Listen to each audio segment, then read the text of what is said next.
उल्टापानियाव दिनै बाटारफ्लाइ जन होननानै मिथियो आरो बिनि थाखाय बिटिसि सरकारनिफ्राय टुरिज्म डिपार्टमेन्ट आरो फरेस्ट डिपार्टमेन्टआ लोगो नांनानै दा बेवहाय बाटारफ्लाइनि थाखाय संरैखा खालामनायनि थाखाय बायदिसिना हाबाफारि लागासिनो दङ। मोनसे बाटारफ्लाइ मिउजियामबो बेवहाय बानायगासिनो दङ उल्टापानियाव। बेखौ हाफुङोब्ला बेवहाय गोबां टुरिस्ट मानसिफ्राबो फैगोन। दा टुरिस्ट फैबा थानो थाखाय जोङो लासै लासै हाग्राफ्रा जामनायनि उनाव माखासे जेंनाजों जोङो मोगा मोगि जों जानांनायखौ जों नुनो मोनो। गतिके जेसेबां मानसि हाबनानै थाबाय जायफ्रा हा मोनबाय बिनि अनगायै जाहाथे गोदानै खुनु फरेस्ट सिफायनायनि थाखाय रावबो जेन' गोसो जाया बा बाहेरानिफ्राय फैनाय मानसिफोरखौ रावबो जेन थुलुंगा होआ, रावबो जेन' आश्रय होआ। जों उल्टापानिनि गोजोनस्रि जे बाजार, बे बाजाराव नाबार्डनिफ्राय रुरेल हार्ट होननाय 50 लाखनि मोनसे स्किमजों 15 लाखनि मोनसे स्किमजों दिनै बाजारनि जे खुन्थिया गायसननाय हाबाफारि, बे हाबाफारिखौ बेवहाय जों खालामनाय जादों।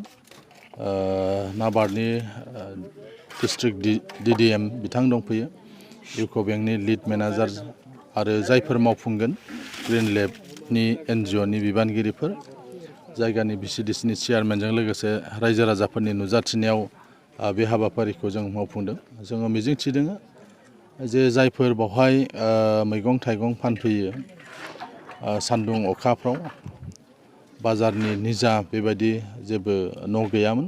थ' बे न' जानाय लोगो लोगो बेवहाय बायलाय फानलाय खालामग्रा मानसिफोरा बेवहाय मुलाम्फा जागोन होननानै जों मिजिंथिदों। उल्टापानि सरलपारा बे ओनसोलखौ जौगाखांहोनायनि थाखाय जों बायदिसिना जे हाबाफारि, बे हाबाफारिखौ खालामगासिनो दङ। दा बेवहाय गाहायै कारेन्टनि जेंनामोन। भारत उदांस्रिनि उननिफ्रायनो बे ओनसोलाव सरलपारा होननाय रिकगनाइज फरेस्ट भिलेज दङ, उल्टापानि लाबण्यपुर होननाय फरेस्ट रिकगनाइज फरेस्ट भिलेज दङ। गोदानै FRC दानानै हा मोननाय माखासे गामिफोरबो दङ। थ' बे गामिफ्राव कारेन्ट गैयामोन। आं MLA जानायनि उननिफ्रायनो आङो बेखौ नाजाबोबाय थादों। दा बेयाव सार्भे जाबाय, इस्टिमेटबो हरबाय। दा मैयानिफ्राय न'खर साननाय बे हाबाफारिया जागासिनो दं, हाउस हल्ड साननाया। थ' बावैनो बे खामानिया जाफुंगोन। अब्ला बे ओनसोलनि जे जेंनाफोर, बे जेंनाफ्रा सुस्रांजागोन। सारा आसामावनो मुंदांखा गयनि थाखाय सरलपारा, जेराव बोसोराव खमैनो 5 कौटिनि बावहाय गय आबाद मोननाय जायो, गय फानो बे मानसिफ्रा। जुदि कारेन्ट थायोबा जायगायावनो सुपारि मेकिं इन्डास्ट्रि बिथांमोना बानायनो हागोन, बा गय बिगुरनिफ्राय थोरसि जे खुरै बायदिसिना बानायनाय, बे हाबाफारिफोरखौ बिसोरो खालामनो हागोन। दा सरलपारा उल्टापानियाव गोबां बिबांनि गय मोनो। थ' कारेन्ट जानाय लोगो लोगो बहायबो स्मल स्केल इन्डास्ट्रिनि थाखाय बेवहाय जोबोद सुबिदा जागोन। आरो बेनि अनगायैबो उल्टापानियाव दिनै बाटारफ्लाइ जन होननानै मिथियो आरो बिनि थाखाय बिटिसि सरकारनिफ्राय टुरिज्म डिपार्टमेन्ट आरो फरेस्ट डिपार्टमेन्टआ लोगो नांनानै दा बेवहाय बाटारफ्लाइनि थाखाय संरैखा खालामनायनि थाखाय बायदिसिना हाबाफारि लागासिनो दङ। मोनसे बाटारफ्लाइ मिउजियामबो बेवहाय बानायगासिनो दङ उल्टापानियाव। दा बेखौ हाफुङोब्ला बेवहाय गोबां टुरिस्ट मानसिफ्राबो फैगोन। दा टुरिस्ट फैबा थानो थाखाय नोजोर होनानै बेवहाय जोङो जेरैखि जाया थाबैनो कारेन्टखौ जों बानायनायनि थाखाय नाजाबोबाय थादों आरो बियो जाफुंनायनि लामायाव। दासान्दि लामाया हान्था मेलानि थाखाय उसुबिदा, नाथाय देग्लाय मुख्यमन्त्रि पकिपथ निर्माण आसनिनि गेजेरजों बे लामाया बाव जासिगोन। आं मिजिंथिदों दैज्लां बायनायनि लोगो लोगो बे खामानिखौ मावनो हागोन होननानै। मानोना दैज्लां बोथोराव लामा बानायनाय जाया, गतिके बे टेन्डारनि प्रसेस जासिगोन आरो दैज्लां बायनायनि लोगो लोगो मुख्यमन्त्रि पकिपथ निर्माण आसनिनि गेजेरजों बिसमुरिनिफ्राय सरलपारासिम फैनाय जे लामा, बे लामायाबो जागोन। बावैसो दाननि सिगां उल्टापानि जे ME स्कुल आरो सरलपारा जे ME स्कुल, बेयो हाइ स्कुलाव आपग्रेड जाबाय। गंनै हाइ स्कुल जासिगोन बेवहाय, सरकारि हाइ स्कुल। थ' बेजों बे ओनसोलनि बर' मिडियाम फरायग्रा बा असमिया मिडियाम, जायफोर भार्निकुलार मिडियामाव फरायग्रा स्टुडेन्टसफोर, बिथांमोना गभर्नमेन्ट स्कुलाव फरायनायनि खाबु मोनसिगोन।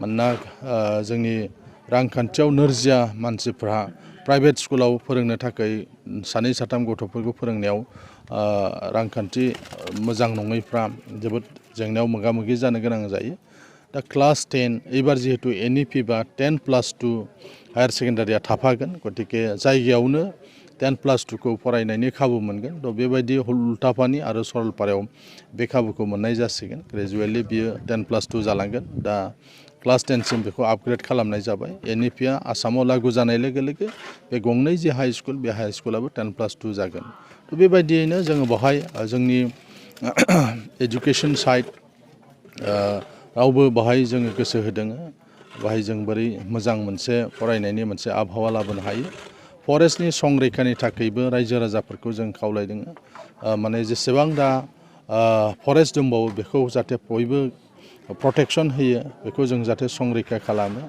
मानोना दिनै जोङो लासै लासै हाग्राफ्रा जामलांनायनि उनाव माखासे जेंनाजों जोङो मोगा मोगि जों जानांहांनायखौ जों नुनो मोनो गतिके जेसेबां मानसि हाबनानै थाबाय जायफ्रा हा मोनबाय बिनि अनगायै जाहाथे गोदानै खुनु फरेस्ट सिफायनायनि थाखाय रावबो जेन' गोसो जाया बा बाहेरानिफ्राय फैनाय मानसिफोरखौ रावबो जेन थुलुंगा होआ रावबो जेन' आश्रय होआ जों बेखौ रायजो राजाफोरजों जों सावरायबाय थादों दिनैबो आङो बे खोथाफोरखौनो बे रायजो राजाफोरनि सिगाङाव खावलायदों जि दंबावो फरेस्ट बेखौ जाहाथे जोङो गोजोनथाव खौरां नोंथांमोननि थाखाय लानानै फैदों MRM मेमोरियेल हस्पिटालाव गोबां बेमार फाहामथाय होनायनि खाबु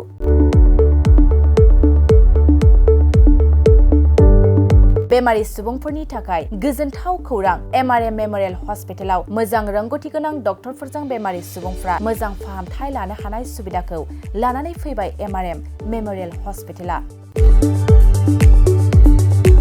क'क्राझार सहरनि पुलिस पइन्ट आरो अमश्री हटेलनि साखाथियाव थानाय बयजोंबो मिथिसारजानाय MRM मेमोरियेल हस्पिटाला गोबां फेसिलिटिस खाबुफोर फोसावदों MRM मेमोरियेल हस्पिटालनि फेसिलिटिफ्रानो जाबाय critical care medicine emergency medicine paediatrician pathologist general medicine diabetologist OBS and gynae cardiology general surgeon neurosurgery advance laparoscopic ENT surgery department ophthalmologist surgical gastroenterologist neuropsychiatry onco surgery department dermatologist, orthopedics, residential medical officer, inter-facility unit, physiotherapy, radiologist, histopathological department, urologist, emergency department, CT scan, X-ray, pathology department, vaccinator department आरो MRM मेमोरियेल हस्पिटालाव 24 घन्टा जेब्लाबो खुलाय थागोन लांलाय लाबोलायनि एम्बुलेन्सनि सुबिदायाबो 24 घन्टा थागोन गोबां मिथिनो थाखाय नैबे 9854081948 93655020048